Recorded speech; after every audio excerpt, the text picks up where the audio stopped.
Hello and welcome to the Top Corner Podcast, Episode 5, your weekly podcast for the latest in the news of European football.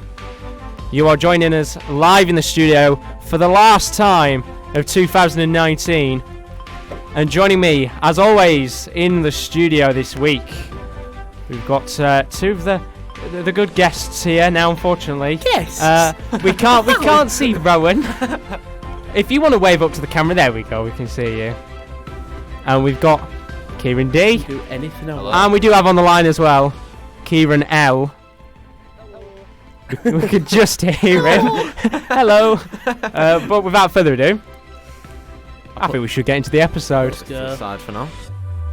Right then, so without further ado, I think it's going to be a very different episode to how we usually do things around here.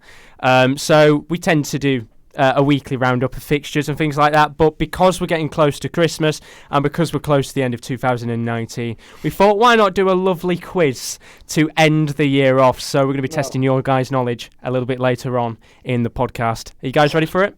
Oh Yes. yeah. Love a quiz. We love a quiz around here.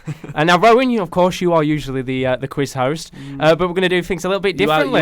You are going to be judged. I'm today. taking. I hope you know that. Oh, no pressure for me then, of course. For any of you that are watching on Periscope and YouTube, welcome to the stream. You can, of course, put in any of your questions and queries about anything that we're going to talk about today. So please do feel free to put things in the comments.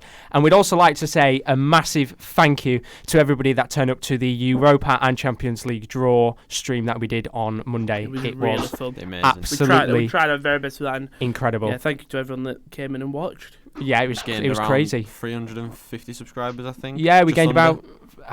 about 350 subscribers. Which is We gained we had 3,600 viewers at one point at one time. And at this time, we're almost We're on on about 60,000 views, It's which just incredible. for a small channel like us, it's incredible that this is a potential great opportunity for us to grow. It's also Yeah. extremely, it's massively motivating. Exactly. Now, apologies as well. We have a camera on the right-hand side that we use. That's not working today. Someone sabotaged it. Someone sabotaged the camera, so we're having to use the camera in the middle. So as obviously you can't really see Rowan, unfortunately, but he's with us today. He is. And of course, thank you very much as well to Kieran L for joining us on the line as well throughout the show. Don't worry about it. Wouldn't miss a podcast, you know me. We really do appreciate it. Kind one. So I think the first thing we should go on to, very briefly, we'll talk about a couple of things. Is that someone's phone going off? No, Rowan, get that you're not getting on a shout silent. out, whoever you are. We should talk about the Champions League and the Europa League draws. Of course, me and Rowan, we did the draw on Monday. Incredible stream. Yeah. But for someone like yourself, Kieran, unfortunately couldn't be here. I was The ill. draw was pretty big for you because, of course, Manchester United were in the Europa League draw. And the team that they got were Club Brugge. Like that little laugh from Kieran when you just said Europa League. Bloody Europa League. So I've got it on the screen now. Of course, these are the 32 fixtures that are taking place in the Europa League. I'll go through all 32, and then we might as well ask both the Kierans, what's your pick of the bunch? So the round of 32 fixtures, we've got Wolves versus RC de Espanyol. Of course, Espanyol struggling in La Liga. We've got Sporting versus Istanbul Basaksehir. We've got Getafe versus Ajax. We've got Bayer Leverkusen versus FC Porto. Copenhagen versus Celtic. Apoel versus Basel, Cluj versus Sevilla, Olympiacos versus Arsenal, AZ Alkmaar versus Las Linz, Club Brugge versus Manchester United, Ludogorets playing in Milan, that's the first time both of those sides have played each other, Frankfurt versus Salzburg, Shakhtar Donetsk versus SL Benfica, of course both of those sides dropping from the Champions League, Wolfsburg versus Malmo, Roma versus Ghent, and Rangers facing Braga. First of all, Kieran D, what's your thoughts on the draw for Manchester United? I mean, it's a fairly straightforward one. We should steamroll them, really, but we're struggling this year against teams that come and sit in front of our team and don't really play football. Astana. Right, that was the under-23s. Don't care. Under-23s. Don't care. Well, in that case, Liverpool got beat 5-0 yesterday. Ben Simpson's just put, yes, KL is back, so you've got to support Kieran. Oh, cheers. And Scene0 says, stick to making Europa and Champions Well, League draws. That'd be very hard. We might get the views from that. Considering it's every 2 months or so, that'd be very hard. If only it was every week. But, of course, Club Brugge, they've got a couple of decent players on the side. I know about 2. Vanaken. No, I know 1, actually, just Vanaken. Mignolet. Mignolet.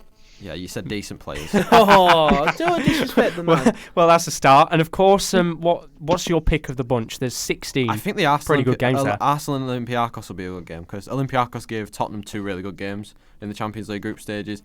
They're one of those teams that. Pardon? Sorry, no, go on, carry on. I Sorry. thought you were done. They're one of those teams that drop down into the Europa League, and you think they've got an outside chance of winning it. It'll be good. But what were you saying about The Leverkusen game for me is one of the best. Who are they playing? Benfica. Porto is one of them. But it's like a very competitive game. Like 2 teams who could go win the tournament. So it will be very interesting. Kieran?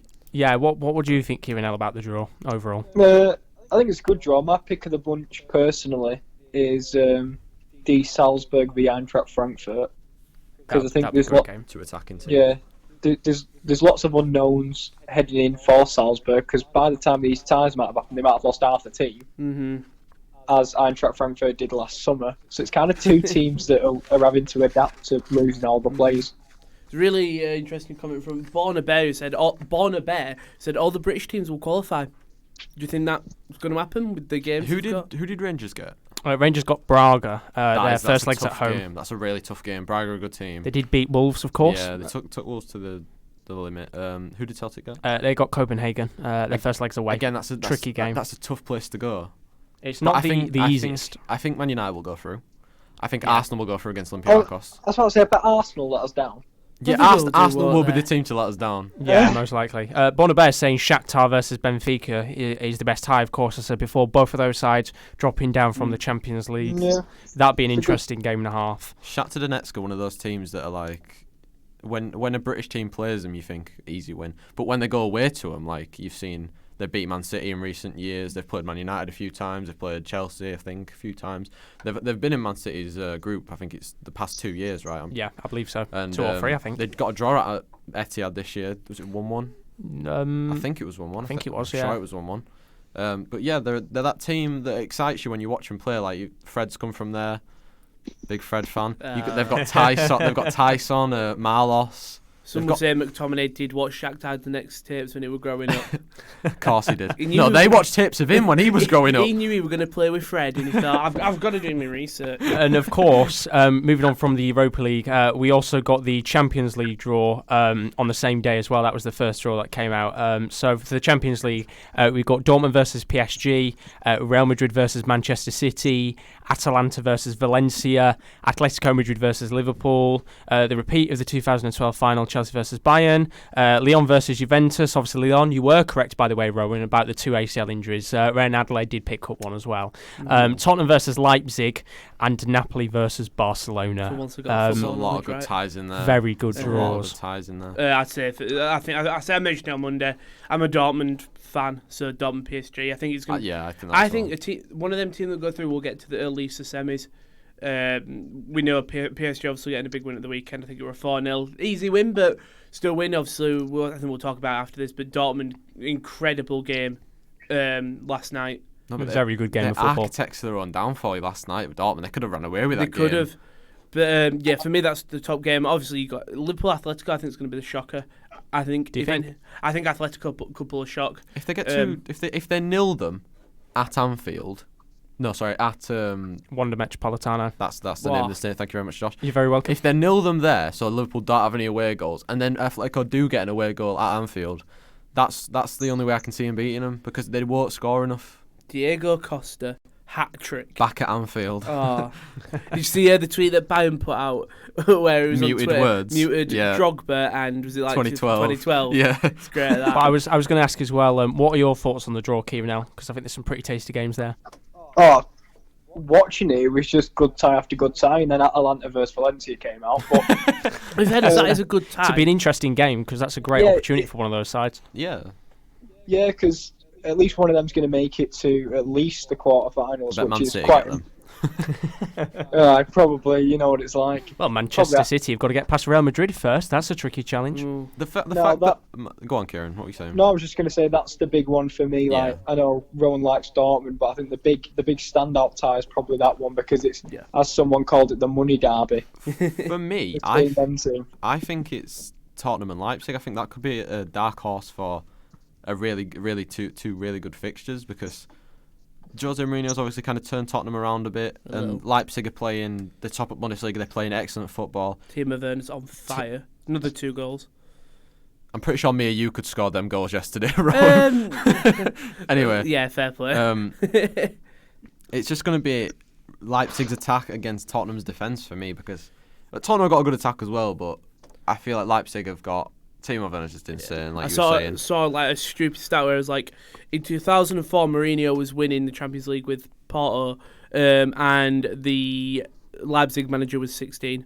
They weren't even a thing in 2004, were they? No. And the Leipzig manager was like 14 or 16. Now he's 32. Is it Nagelsmann? Is that the manager? Yeah, Julian. It's very, very interesting to see how they do against Tottenham, of course.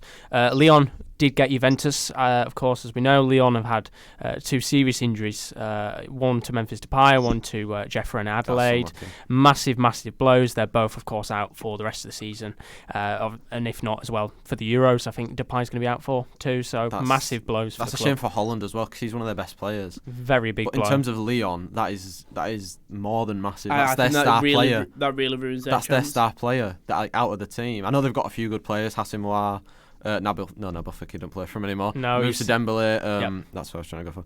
But that's massive in terms of their league season and their Champions League season as well. I think Juventus will steamroll them. Yeah, because they have been struggling in the league as well. Of course, they only just got through in the Champions League because of the 2-2 draw against Leipzig. It was Depay who scored, wasn't it? Exactly. I mean, they're 8th in Liga right now on 25 points, 5 points off the top 4, which in the respect of things is not too bad.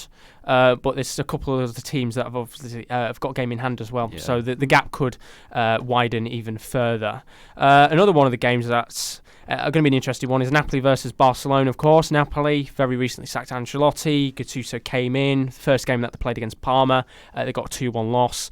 They're coming up against Barcelona side. I don't want to say it's tricky challenge. Barcelona side that are in good form. I don't want to say it's going to be a stampede, but I expect a lot of goals one way. I don't know, because Napoli, they played well when they went to Anfield, and they played well when Liverpool Gattuso, came to... I feel like just hasn't got the team or the manager prowess. I think if maybe they had Ancelotti, they could, because he got the 4-0 win in the Champions League before he got sacked. Against Genk. No offence to Genk. Oh, okay. Does that mean that... Listen, Aston Villa, they won 5-0. Yes, they're again one of the weakest sides in the tournament. They still won 5-0. You know what I mean? Napoli still won 4-0 in a professional game. Well, interesting comments there about Napoli. James Kunchu put Van Dijk scoring screamers. It's a potential possibility. Oh, that'd be great. You just don't know. It'd be really good. Imagine that against Atletico Madrid. 2-all 30 yards out. James Koyuncu, Danny Ings. 35 yards out, Van Dijk on the half volley. Has he scored in Champions League this season? Van Dijk? 1, if I'm correct. I don't know, actually. Well, I've said it just to hope that is correct, and I've got some more. Yeah. I'll check now just to make sure if I can find out. In terms of the Champions League as a whole, who do you guys think is going to win it? Liverpool. Again? Yeah. Back to back? Liverpool or Barcelona. I don't think Real Madrid will do it this year. What about you, Josh? Yeah, it's interesting. Do you know what? It's a really tricky one. I said in my head, I was saying before we did start the podcast, in my head I was thinking Juventus have a chance, but then at the same time I think about Maurizio Sarri and how they've not been doing the greatest in the well, they're not doing too bad in the league, they're second, but they've been a little bit dodgy. Obviously, Ronaldo's not been playing to the very best that he can. Of course, Rowan's saying Liverpool. I think there's the potential for Liverpool to do it again, but to me, it's a really level playing field. Is there a potential opportunity for an outsider to come in this year, like a Leipzig, like a Dortmund? Potentially. Something like that. Team I could see, would you class PSG as an outsider? No, they're a definite favourite because they've got Neymar and Mbappe. Yeah, I'd say they're up there as a favourite this season. But Leipzig. They'll end up bottling it again, like they normally do. Yeah, I'll go Leipzig. Have you got a potential candidate for a winner, Kieran? Well, when the tournament first started and the recruitments they made in the summer, I was going with Juventus straight out the blocks because I thought they added really well. The signings for me haven't worked out quite how they wanted. I think Rabiot's been a bit of a moaning person. I wanted to be polite there. He wants to leave, doesn't he? Yeah, already. That's the thing. I mean, Aaron Ramsey can only add so much. He doesn't have Champions League experience anyway with Arsenal, so it's fine. Not a fan of Arsenal, are we? Any of us? I was going to say just firing shots at Arsenal, but no, I think Juventus were my favourites going in, so I won't go away from them. But in terms of dark horses, I don't see Dortmund as a dark horse because they don't have a striker. They literally don't have a striker. What's happened to Oxford? He's out injured, and he's injured for quite a while. So I was looking at betting odds, and he was still like favourite to score in the Leipzig game. So is he actually out, or is it the betting? I'll check now and see whether it is. But I believe he did pick up an injury. Whether he's just coming back from that now. He might have been on the bench yesterday. Obviously, you've got Royce who can play striker, but he played really well yesterday. So he picked up a knee injury, which put him out for. Well, he picked up an Achilles first in October, and then about a month later, then picked up a knee injury. So he's just coming back now, which is might mean you are correct, and he was like on the bench. That's the problem with Dortmund. He was on the bench yesterday. They don't have an out-and-out second striker. Most teams, like Liverpool, you've got Origi. City, you've got Jesus. Madrid, you've got Jovic. Well, you haven't actually got Jovic. You haven't got Jovic, but you have him there. Dortmund don't. They've got Royce, but he's not an out-and-out striker. They've also got Mariano of Real Madrid. Exactly. And Dortmund, who've they got? I don't know the second striker to Dortmund. I'm to be honest, I don't know. It tends to be Royce playing up top, doesn't it? Goetze. Really, Goetze, yeah, Centre which forward, is a bit false worrying nine. when you're playing Goetze as a striker up top. Remember how good Timo Goetze, all right? Mario Goetze used to be. One of the best incredible. World Cup Before he moments. picked up the health issues, that really stumped him. It's a shame to see really it because he was on top of his game, wasn't he? The World Cup winning goal, and his aspirations were high, and then he picked up the health problem. I don't think his move to Bayern helped. No, I feel like he was on top of the world, and then he did what every Dortmund player does, and that's move across to Bayern Munich, and it works for some, and it doesn't work for others. It's worked for Lewandowski a treat, but it didn't work. It kind of works for Hummels for a shorter stint. Go on, Kieran. Just checking, Josh. Did France win the World Cup? Yes, they did win the World Cup. I remember you weren't accepting that they won the World Cup. They did win the World Cup. I can be adamant of that. Was it the last episode that said, or was it the episode before? It was the episode before, wasn't it? The heartbreak of the World Cup when they won it. But we've got a lot to go through today. Of course, at 3:00 we'll have the team of the week, which I'm not going to lie is looking ridiculously tasty this week, according to leaks. But of course, we've got the big fat Christmas quiz, which is what you're all here for.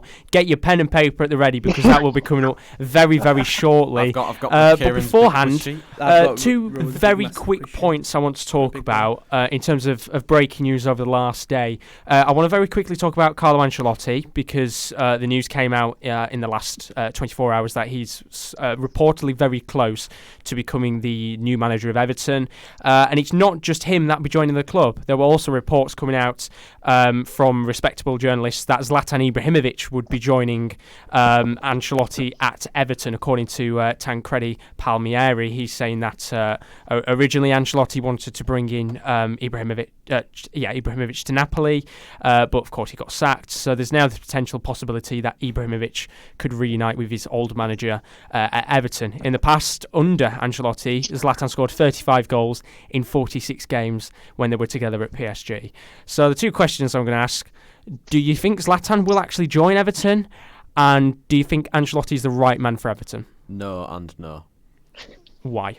Because I feel like Everton are getting to the stage where they're going to be a bit like Man United, where they're spending crazy wages on players. Like Ibrahimovic is not going to want to come for 75 grand a week. He's going to want upwards of 200 grand a week to come to Everton. And in terms of Carlo Ancelotti, I feel like he's getting on a bit. He's too old. They should have stuck with Duncan Ferguson for me. They've got two massive results. I know he's come under fire, and I criticised him personally when he took Moise Kean off after 18 minutes. I feel sorry for him. That was a joke. 75,000 people at Old Trafford, and you've come off 18 years. Imagine what that does for your confidence. That is a player he's come across from Italy to England to play. Big money move, and he's been taken off. Anyway, not talking about Moise. Well, he hasn't been playing well, but...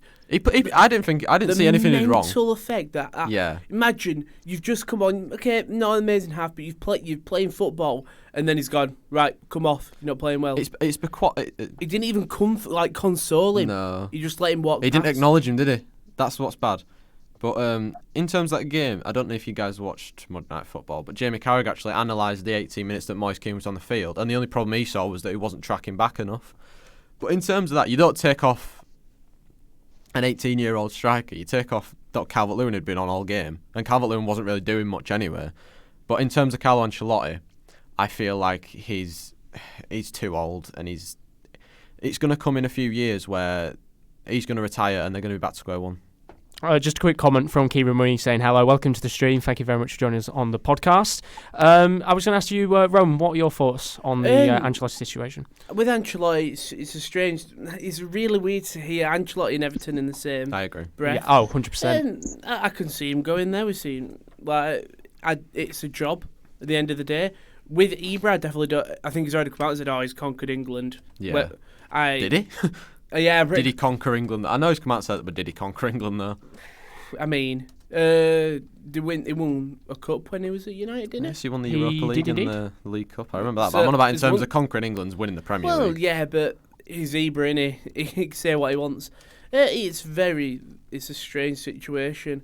Do you think, obviously, with the rumours of Mikel Arteta going to Arsenal, do you think he should have gone to Perfect segue, by the way. That is. I was going to say that. Well, James in the chat, Kieran, said, what about Arteta joining Everton? That is. I feel like that is probably a better decision. That is a joke that Arsenal haven't actually looked at Carlo Ancelotti and thought, we're a bigger club than Everton. Why aren't we trying to get him? Why don't they just need to switch? One of the stories I heard is it's bizarre. I did see something online. One of the respectable news sources was saying that they believe that Arteta's a better choice and is less risky than someone like an Allegri or an Ancelotti, which just sounds like absolute shite, to be honest. This just reeks of Solskjaer to Man United. It just does. Yeah, it sounds like, to me, a money-saving manager. Yeah. You know, let's not spend the big bucks. We'll bring in an Arteta, and he might just come good. They're trying to do what Man United did, because if Arteta doesn't get the results, the Arsenal fans will not turn on Arteta, they'll turn on the board.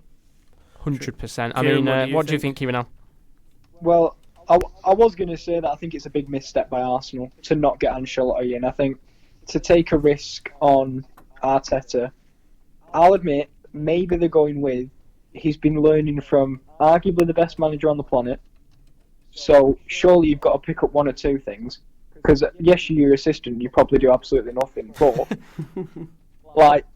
it's like if you sit in a classroom long enough, you'll pick up a few things. So maybe that's what they hope. Maybe they think they've got Guardiola, and I'll be honest, I don't understand their thinking. Apart from saving money, but I think for Everton, Ancelotti is an absolute coup. I think they've been lacking a world class manager, and I think Ancelotti is that. Because I look back at really bad. I don't think Moyes was a world class manager. He was very good, but he took him as far as he could take him. Big Sam is good, but not world class. Is English good? Marco Silva's barely good at this point. So I think how Arsenal have missed that, I think it's more detrimental to Arsenal than it is positive for Everton. Farhad Mashiri likes the nice things in life, and they've always said that they want to go to the next step. Is this the potential manager to take them to the next step? By the way, James has just put he's going to have to go. Keep up the good work, lads. Thank you very much, James. Really do appreciate joining us. Talk to you later, James.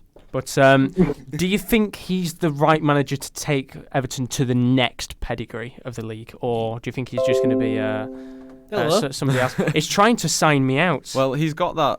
He's got the experience of European football. He's come from Italy, defensive-minded league, to say. Oh no! With Italy.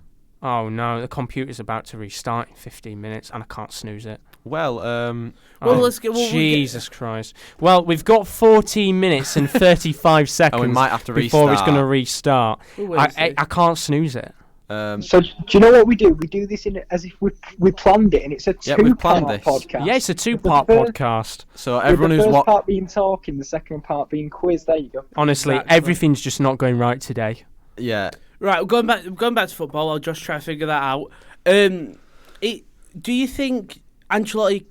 Who do you think he can bring in with the Everton money? I mean, the managers are allowed to spend as much as they want out there, and it's a joke that they've managed to spend so much and still not be even challenging for Europe.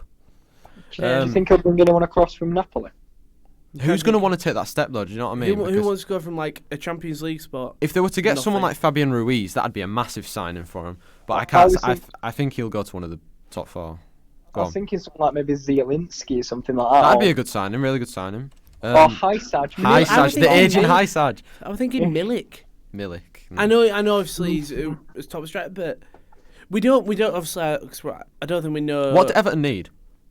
What do they need in terms of to the next step? They need defence. I feel like. I'll be honest, everything. Yeah. I feel like they need another left back. I think they need a good manager. No offence, but Marco Silva just practically lost his credibility. I look at the Everton team and I think that's not a bad team. That should be getting striker. That should be 8th or 9th in the table. They've got Jordan Pickford, England number 1, who I don't rate, but everyone else rates him. Number 1. Who's the right back? Seamus Coleman or Mason Holgate? That's all right. Maybe need to strengthen there. That's like a 7th place. The centre backs, Yerry Mina and who else plays centre back for him? Oh, not Michael Keane. Michael Keane, yeah, not Michael Keane. Yerry Mina, I think he's all right. So they need another centre back. Left back, Digne, one at best. Baines. Digne Baines. Digne's one at best best left backs in the league. Sort me words out. Thank you very much. Centre mids, they play Schneiderlin, don't they? They need to. Sigurdsson. Gabamin's injured. That's unfortunate. Obviously, Andre Gomes as well. Andre Gomes injured as well. And Tom Davies. Tom Davies not good enough. Without injuries, I think they're right for them. Then you've got like Iwobi. Left mid Iwobi not good enough. Well, Really? Kieran Murray in the comment agrees and says Everton needs a total rebuild. That's a good point. For me, it's striker. I don't think you should be relying on an 18-year-old in Keane and Calvert-Lewin. Calvert-Lewin to me is just This is where the thing comes in. If Ibrahimovic does come in. He's not. He's is too he going to be the right player? He'll be gone after a year. Calvert-Lewin. He'll be gone after a year. Do you know what I mean? They can do with him for a year, but he takes the shine away from players. Yes, I totally agree with that. When him and Rashford, all about Ibrahimovic. As much as a good player is, he's too big of a name. He'll help him, but he won't. Well, it'll bring him sales. I've tried sorting the computer out. It's going to have to restart. So we've got 11 minutes. For anyone that is joining us live, is going to have to go into 2 parts because the computer's just going to restart, which is so annoying because we're getting on a roll here. So part 1, we've got 10 more minutes to part 1 left, and then give us about 10 or 15 minutes, hopefully, no longer than that, and then we'll do part 2. It's like an advert, isn't it? Yeah, it kind of is. So the next thing I wanted to talk about, of course, there is a humongous game of football being played tonight. There is. El Clasico. Very, very big game in world football. In my head, sorry, I thought you was talking about the Montreal-Liverpool game. I'm like, on about that as well. I was like, in my head, it was United Colchester. I was thinking that as well. That is a Do you know what? I was thinking you were thinking that, to be fair. But El Clasico, of course, tonight, both teams desperately need this win to go one up against each other. I've just seen a great comment from Kieran saying, "You don't buy Zlatan, Zlatan buys you."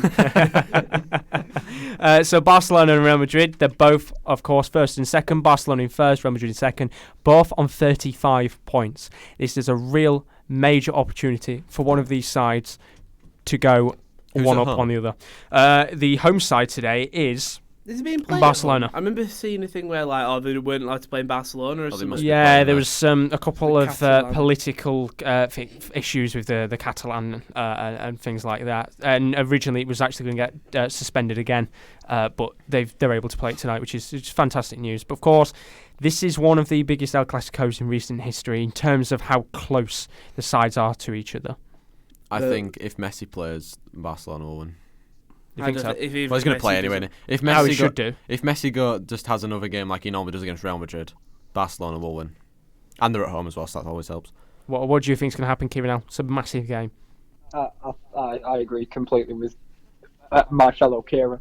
I think it's all right. I just think Barcelona are the better side.